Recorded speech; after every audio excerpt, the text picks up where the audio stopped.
In Dorein County, an estimated 185,000 civilians live within range of Sudanese government guns. As we speed towards the village of Serdiba, a bomb from an Antonov warplane falls less than a kilometre away. Children from the local primary school stand and watch.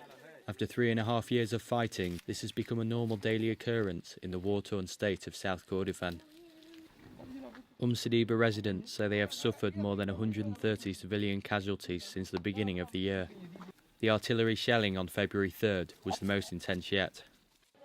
That morning, 6 children arrived here at Mother of Mercy, the only operating hospital, after a single artillery shell landed on their home at 4 in the morning.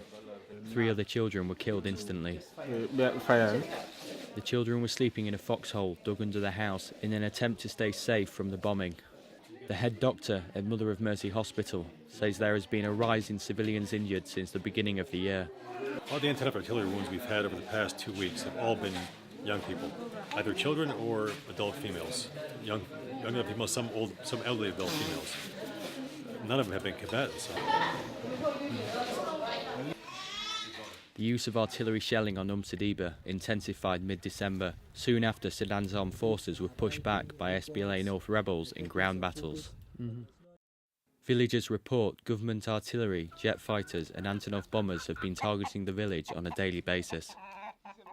There's been an increase in the number of non-combatants injured, the number of injured by the Antonov, the number injured by artillery shelling.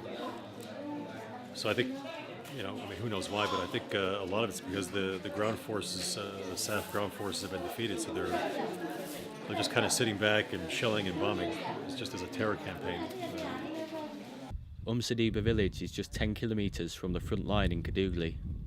The flat savannah offers no protection from heavy guns. In the village, burned crops surround us. Every few metres, shrapnel and bomb craters mark the ground. Each has its own story. There are three children in this foxhole, 3 there and 3 here. All 6, they are injured and they are one family. One mother shows us where she and 12 children take cover in a drainage ditch.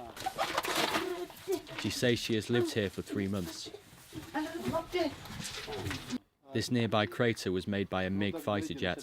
Almost every house in Serdiba has been affected, but many residents refuse to leave, believing nowhere is safe. Dorein's County Commissioner, Mawia Abraham, says the nature of this fighting is evolving. It's not like previous years of the war. There is a difference. The Sudanese troops intensified the shelling and the bombardment. It is because they lost the ground. They lost the attacks and a lot of equipment and troops. So all they can do now is use the long-range missiles to reach where there are civilians. They are not even targeting the rebel barracks. They are only affecting the civilians. Most of the casualties now are the civilians. Civilian areas are supposed to be marked and avoided by Sudan's troops. The government has repeatedly denied targeting civilians. As the civil war moves into its 4th year, the international community, heavily involved in trying to end over a year of fighting in neighbouring South Sudan, seems strangely absent in this conflict. Adam Bales for VOA News, Serdiba, Sudan.